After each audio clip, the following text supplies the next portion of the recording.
Hello, my name is Lee Coleman from Hughes Coleman Injury Lawyers. Today I want to talk with you about the 5 types of abuse and neglect in nursing homes and how a Bowling Green nursing home attorney can help.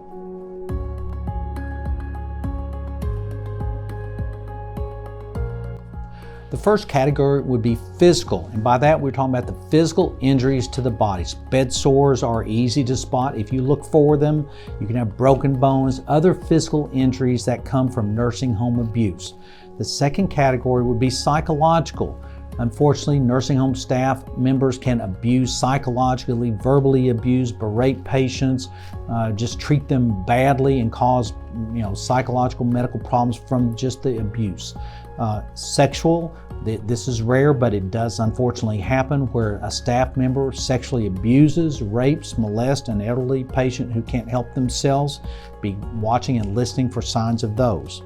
Then neglect is just not providing care, not attending to the person, allowing them to deteriorate, maybe lay in their own waste, not clean them properly. The final category would be medical, and that just means that the staff at the nursing home are to carry out the instructions of the doctor to provide the medical care recommended and advised by the doctor, and unfortunately at many facilities they simply don't provide the care that the doctor has recommended and put in place.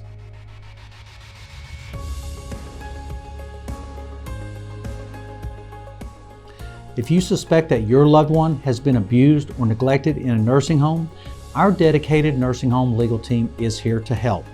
Take back control and call us today at 800-800-4600. For more helpful tips, subscribe to our YouTube channel.